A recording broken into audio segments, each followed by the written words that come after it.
Hello and welcome back to Suzerain.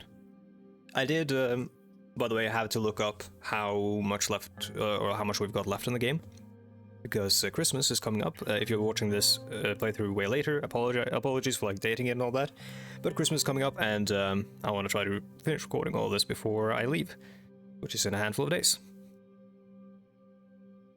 And it turns out we are in the penultimate chapter of the game, and I think we're pretty far into it, this chapter. It was a cloudy, rainy day in Halstead. The gloomy weather wouldn't or couldn't dampen my spirits. My constitutional reforms had passed in court. I had won. That wasn't the only cause for excitement in the Rain household. Today, Frank was finally leaving home. My son piled the last of his bags next to the door. Serge and the assistant driver were waiting outside next to the car. Did you pack everything? Don't forget to give me a call immediately after I arrive.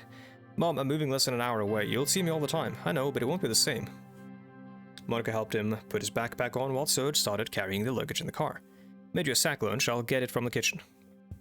She dashed down the hall. Frank and I turned to face each other in the doorway. So I guess this is it. You're going to do great. Thanks, Dad. He shifted his weight nervously. I haven't forgotten what you told me about your university years. I hope Halstead State gives me a chance to prove myself the same way you did.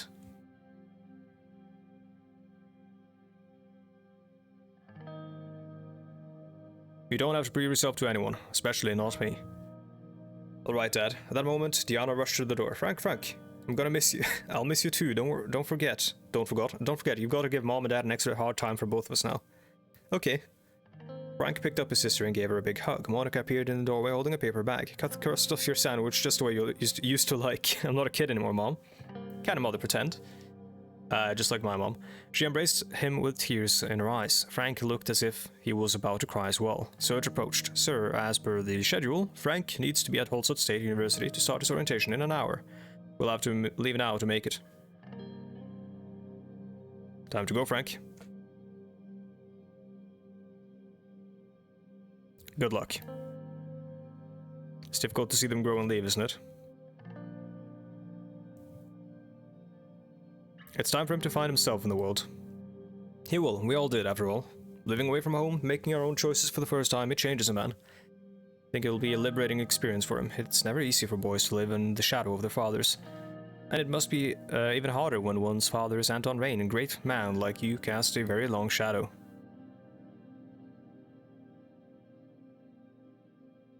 Not everyone thinks that. Excuse my language, Mr. President, but to hell with them. You are my president now and forever. I like this guy. Time to go. Frank waved his hand as he entered the car. The engine started and they were on their way. Monica stood next to me as they drove away. Her eyes were teary. There he goes. It already feels different. She put her head on my shoulder. He'll be fine. I know he will. At least he has a father he can boast to his new friends about. Anton the Great Reformer. Sounds good, doesn't it? We watched for a few more minutes, even after the car was no longer in sight. I sighed and closed the door.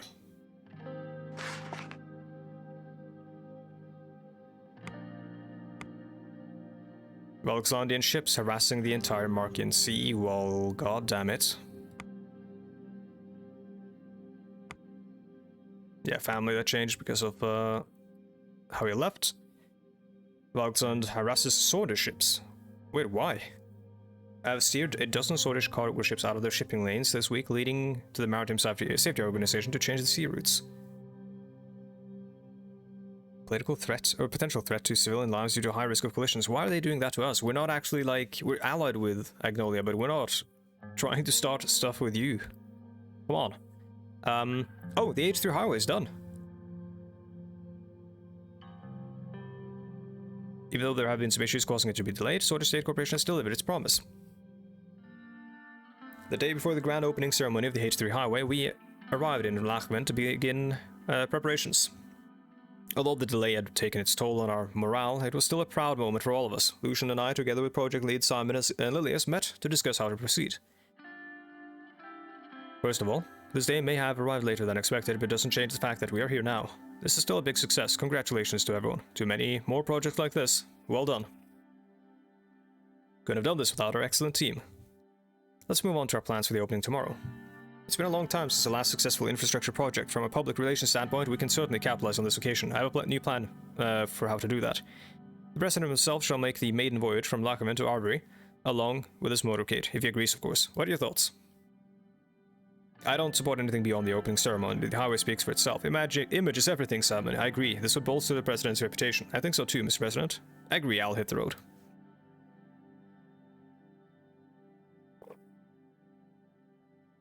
I think you might have heard my my stomach growl. I have just eaten a banana. I don't know why it's doing this. Sounds good. It would display unity and strength if we were all together in the ceremony. Additionally, a large crowd has been invited for the ceremony and will be watching the opening speech.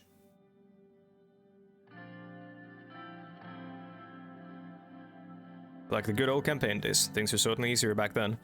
On another note, it goes without mentioning that this was a team effort.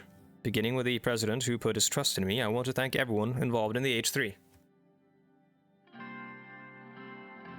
Thank you for your kind words. No, I'll say after all it was you who came up with the idea. The people have been waiting for a long time for this. We'll need to show our best faces tomorrow. I'll make sure that our focus on improving business and logistics is relayed by whatever means necessary. A lot of PR talk now. Right then, we have a lot of work to do. See you in the morning. Once again, good work everyone. We dispersed to begin our individual preparations for the big day. The next morning, a stage had been erected next to the entrance to the highway in downtown Lachhaven. The weather was warm and unusually calm for the windy port city. Spirits were high. Despite Lachhaven's strong PFJP presence, a huge crowd of supporters had turned out. Lucian must have brought in some ringers. We took our places on stage. Gave Lucian the green light and the opening address began. Brothers and sisters of Swordland, I welcome you to you Lachhaveners today as a proud servant of this country. Hundreds of Swordland and USB flags began to wave as the cheers intensified. Without further ado, I invite the president of Swordland to the stage. Walk up to the podium. Cameras flashed around me.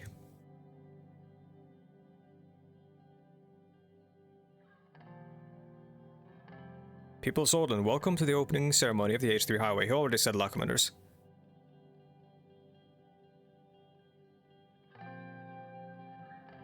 At the beginning of this journey, we promised jobs and opportunity. We kept our promise.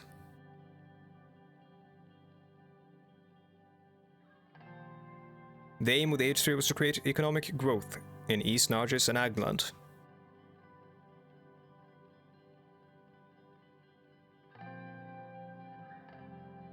Thanks to this highway, travel... Actually, no, let's talk about jobs.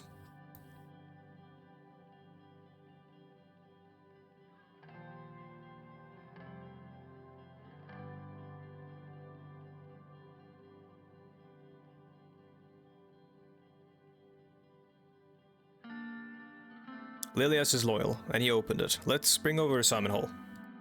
I must thank the brilliant mind between the highway project, the esteemed Minister of Economy and Tax, Simon Hall. Please come over here. Simon walked up to me. Thanks, Mr. President. Our aim with this project was obvious, to improve the speed and efficiency of transportation. After we cut that ribbon and you drive down on the highway, you could judge our success for yourself.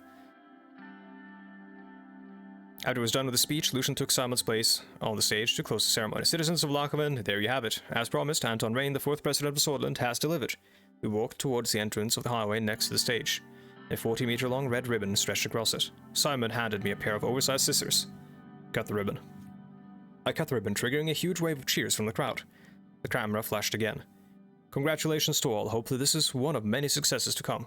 It's a good moment indeed. It gives us a pride as a nation, one big step forward. Your car is ready. The drive to Arvery should take us about 4 hours. We'll be right behind you in the motorcade. Aaron sat in the driver's seat. The crowd was trying to catch a glimpse of me through the window. Who do you want to travel with, Mr. President?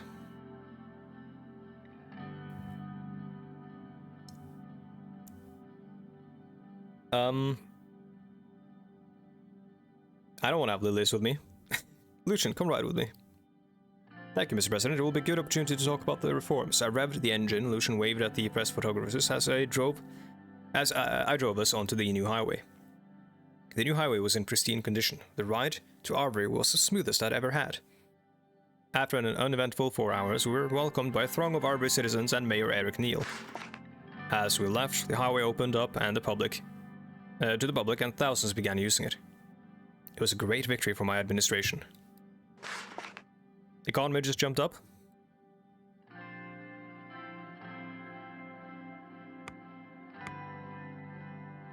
The president opens the long-awaited H3 highway.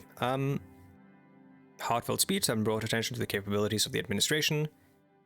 I drove my car down the highway. Yeah, good. Soldier State Corporation finally finished the H3 highway. We're unsure why the president decided to pick a company other than Underhaul Construction for this scale, or for a project of this scale. Economist predicts that most of the benefits can only be seen in the upcoming years. Yeah, that's sad nature of this. Anything we do to fix the economy may actually help the next president. And everything we do to wreck the economy might help, or might mess up the next president. Minister of Defense is in a legal dispute with the Interior about the Gendarmerie. That's annoying. Average transportation links. That, I'm guessing, was an improvement. Discussion on the changes of the law. Lucian and I sat in my office waiting for Peter. I was at my desk and he was at the sofa, legs crossed. Sir, I have some news for you. Mr. Hall and I have been working on several possible plans to boost the economy, and as our focus, he's currently compiling a very detailed report with suggested projects. I'll make sure you have a chance to see it soon. Looks like the Vice President is late yet another time. I'm slightly concerned about Peter. He seems to have his mind occupied. He's been late to almost every meeting we've had recently. I noticed it too. I need to talk to him in private sometime. It was Peter. He walked inside with files in both hands. Gentlemen! Welcome, Peter. Have a seat. Thank you. He placed the files on my table, took out several documents and organized them in front of me. Here's everything, just as you asked, our plans for our next reforms. Here are some suggested reforms. You can pass these with your decrees as you'd like. What are your thoughts, Anton? Let's go over the documents. Okay, so I can select up to 3 laws. You do not have strong decree powers. Okay, so I can't actually... Oh, there's purge the general staff. So I can't do a lot of these because my decree powers aren't high enough. Gender equality in education, that's annoying. But I can't do that. Oh, that's so sad. I can only do 3. Fair trade and competition commission. That's kind of like yeah, like antitrust laws, like avoiding monopolies and stuff. Fair market competition to protecting the local industries through new regulations. Amnesty for all Sol-era political prisoners would be amazing, but I can't do that. There's so much I can't do here. Burgess Special Zone. Oh, there's so much good stuff here. Desalinization, like desalinization. Free prescription medicine, that gives us a -1 government budget, which is not great. We've already funded health pretty well. Lower the retirement age, gives us -2 government budget. That's kind of harsh. Freedom of speech is protected in Solon, but with the rise of new media, private organizations gained the massive influence on society. Oh, a massive influence. With a new decree, we could create the government agency, the SRSC, that could protect the independence of the media or control it. I'll do fair trade as well. And then I think I'll maybe... So I want to do free prescription medicine, but I think I'm already popular, and I think we've done well for the healthcare system, right? And I kind of want to focus on stuff that will... that will sort of increase, or like stimulate the economy, I think, with my budget, as limited as it is.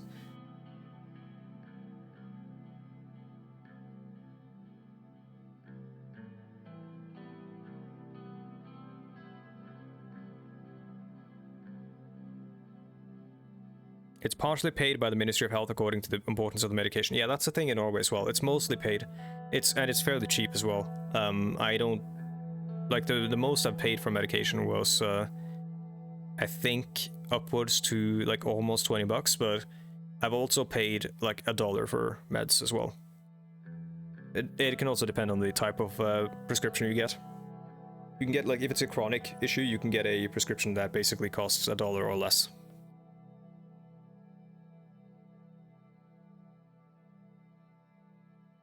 I don't have the money. I don't think.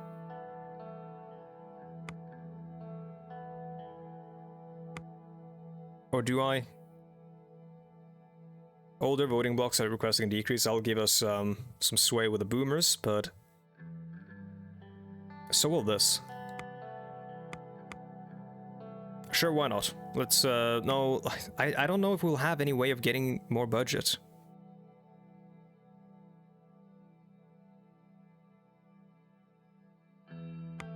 Let's have a look at the economy. Tax evasion's bad.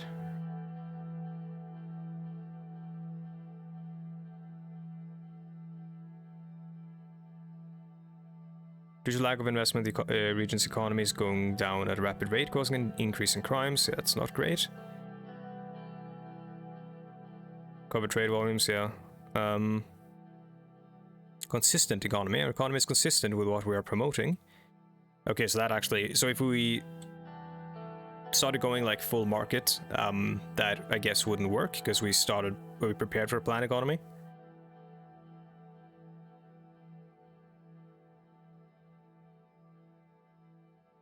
Is healthcare somewhere here? Welfare? Quality rural health services. Yeah, all this seems like... It seems like it's fairly okay. Overburdened welfare system. Due to lack of funds and political mismanagement causing the system to crack. I think we just go with this. Just these two. Yes, that's it. Fair Trade Commission will be essential in dealing with the monopolies. It was time we established a body that regulates economic competition. I very much support your decision to form a regulatory body for radio and television. Television's future. It's great that we all understand this. It'll definitely, yeah, he would say that, this man is like a media genius. It will definitely help us with have an influence on new media. So how will you structure the Supreme Council?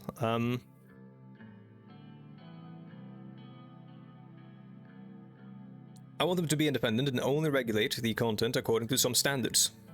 Understood. Well, we both respect your decisions, Anton. But now that everything's settled, I should get to work. We'll catch up soon. He looked at his watch. We actually have 6 more minutes.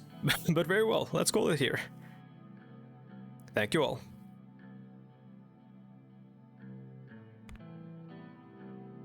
Lenkirk Commerce. Oh my god, economic development. Lenkirk Commerce all-time high. Yo, the economy is actually booming now. Commission to... Wait, did the commission do that, maybe? Commission to ensure competition and fair trade.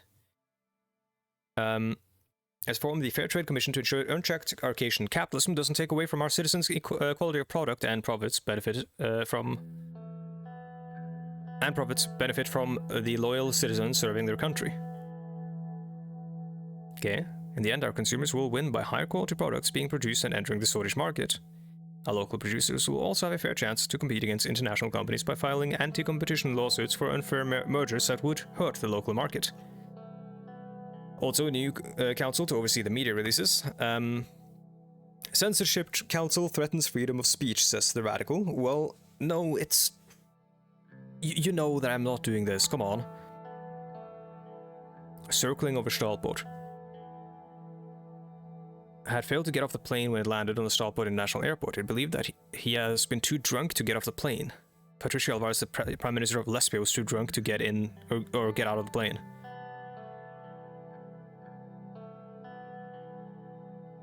It circled for 2 hours, it landed, but Alvarez did not come out. Lesbian officials informed Van Horten that Alvarez was unwell and that the foreign minister would join the meeting instead. That's not awesome. Trade talks with the president of Lesbia. Let's see if we have a drunkard again. After a long whistle, a maroon train slowly started to move. The train has been in service for many years. It had 9 locomotives with special quarters and an office. As the name implied, it was painted with a bright maroon color, like our trains used to be, or I think they still are. But we used to have the National Rail System or National Rail Corporation, and it was all like red and nice and beautiful. And now it's run by about like 19 different companies, like our railways. Like even one railway is run or is managed by like 8 different companies, like one rail from one spot to another. Because one company handles maintenance of the trains, one creates the trains, one cleans the trains, one runs ticketing, one actually, drives and runs the trains and staffs them, one runs the train station and all that. And it's all like different companies that are all private, and some of them aren't even owned by Norwegian citizens. It's very interesting. Among the flashes and cheers, we departed from Holsud Central train station. Our destination was Perla, the capital of Lesbia. The historic route we were using was also called the Southern Express. We passed through the Lesbian mountain range to the lowlands with a short stop at the beautiful Sara Nueva, where Lesbian security forces joined us. Looking outside the window, the difference of wealth between Valgen and Sara Nueva was extraordinary. I heard a knock on the door to my office on the train and Simon entered. Mr. President, Simon, have a seat. I wanted to have a quick chat about Prime Minister Alvarez and give you a heads up. There have been some rumors about his demeanor in public appearances. Go on. He's known to have met with other state leaders while intoxicated on various occasions. Some even call him an alcoholic. Is this something that could affect this trade deal? Honestly, I don't know. Yeah, there's the newspaper. This happened just yesterday. Apparently he was so drunk he couldn't get off the plane. After this incident, some say he's unfit to serve, but I don't believe that at all. Why is that? Although his presidency is riddled with these kinds of incidents, I also heard that he's a shrewd man. Thanks for giving me a heads up. So he could be, like, drunk but still play me, or he could be pretending to be drunk or whatever. I'm sure we will be fine, Mr. President. We're almost at Perla. I will return to my cabin now. I'll see you when we arrive. A few minutes later, with a long whistle, our train came to a stop. I waved to the crowd from the window. Lots of reporters that flocked over were pushed away by the Lesbian security guards. We made our way to the cars and the convoy began its short trip to the Yellow House. The Yellow House was situated at the very center of Perla in the middle of a circular park that was off limits to regular citizens. The park was full of roses and small patches, kind of like the White House, I guess. The convoy came to a stop and I made my way to the entrance. The assistants directed me to a room to wait for Prime Minister Alvarez. Waited for around 10 minutes and there was no sign of Prime Minister Alvarez. It was almost time for our meeting. My chair started to feel uncomfortable. I stood up and walked around to look at the various items in the room. A beautiful golden teapot piqued my interest. While I was touching it, the handle broke off. I looked around. Thankfully, no one was in the room. Oh no.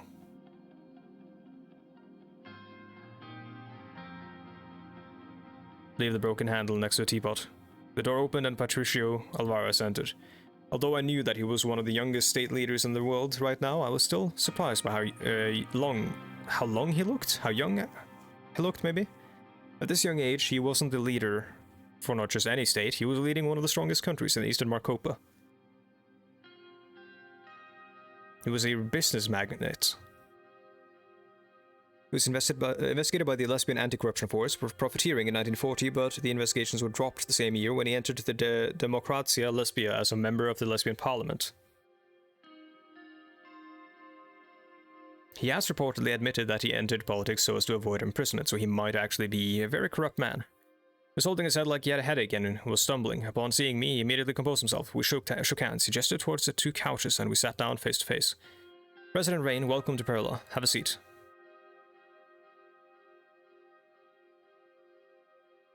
I hear a lot about your successes, Mr. Alvarez. Thank you, Mr. Rain. That is very kind of you. I wish I could say the same about you. Wait, what?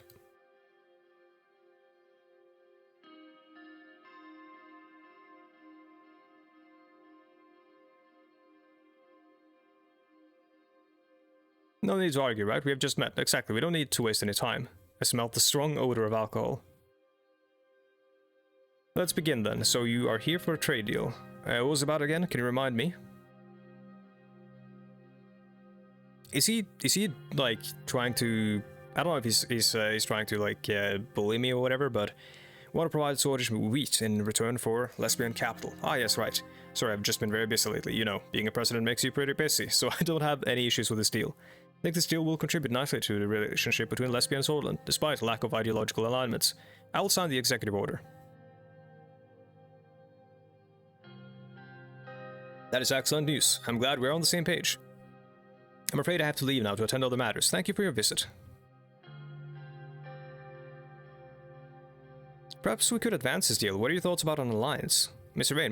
Rain. I don't think so. You should be glad that I am a lenient man. It's all because of that we are able to achieve a deal today. I wouldn't push it if I were you. Have a good day, Mr. Rain.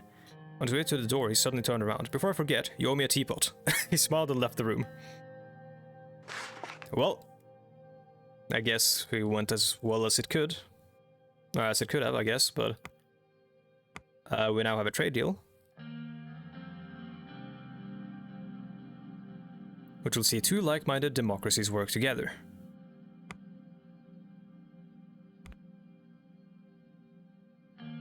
Private meeting with Peter Bechten.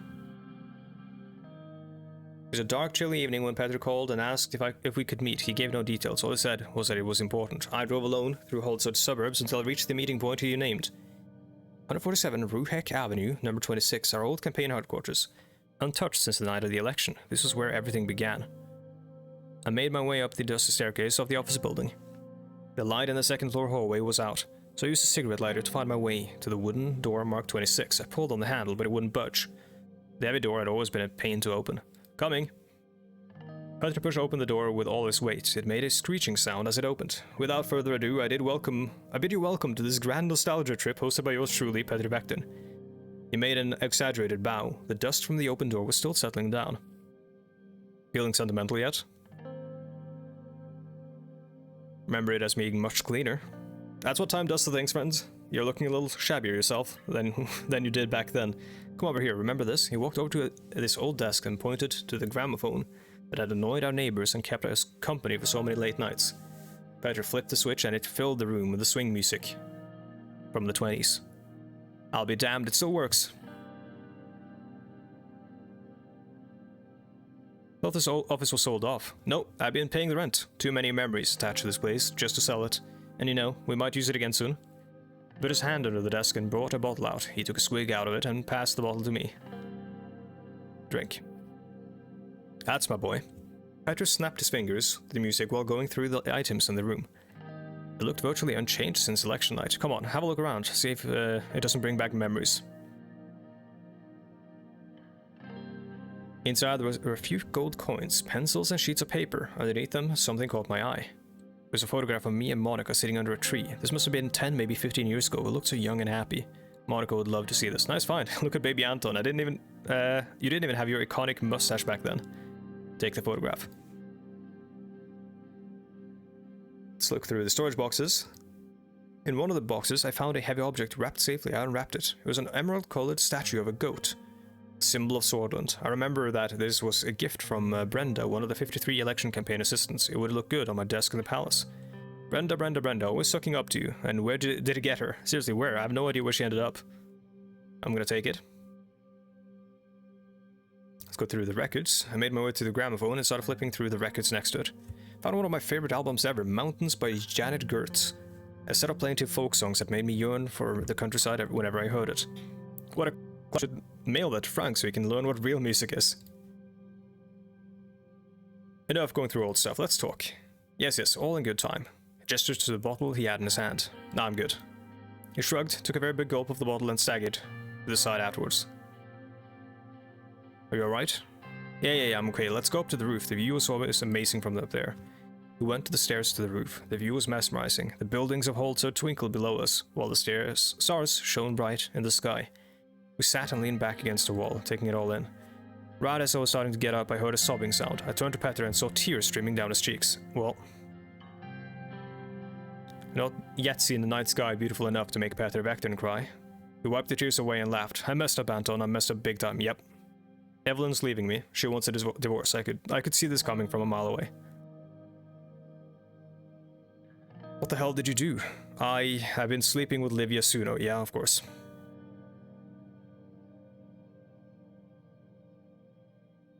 I had a feeling about you two. We got careless, I know, I'm so sorry. It's just, Evelyn hasn't been the same since she lost her job, and Livia was giving me sultry looks from the day I hired her. You were away, I was drunk, one thing led to another. But she's more than just a pretty girl, Anton. She's smart and kind. I think we're really connected.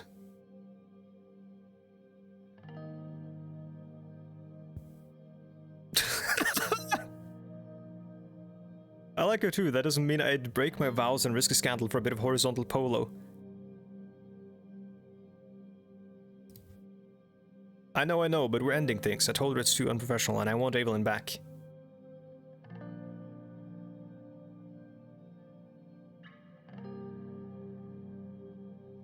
Who else knows besides me and the three of you? Nobody, I swear. Well, maybe Lucian, since he knows everything, but you know he'd never spill the beans. There's an edge of desperation in Peter's voice. He took another drink.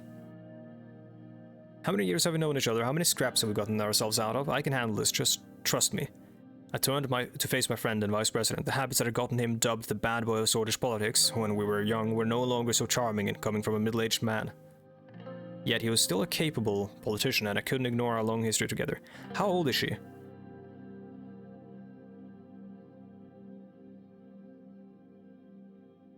Because, I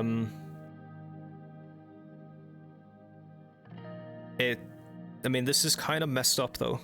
Like, not just, you know, the cheating part, which is obviously messed up, but, you know, you don't sleep with your secretary for many, many reasons.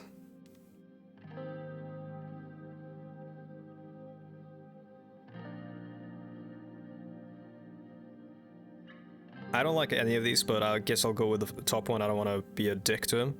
Alright, it's just an affair, and it's over at that. We can weather this. Thank you, Anton. That means a lot to me. Don't mention it, I mean it. Don't mention it. Without waiting for his reaction, I left the rooftop alone and made my way downstairs. On my way out, I grabbed my belongings and took one last look back at the office. It had been home to so many happy memories for sure, but this visit had permanently cured me of any nostalgia. As I arrived home, I headed up to my study, sat down and stared at the telephone.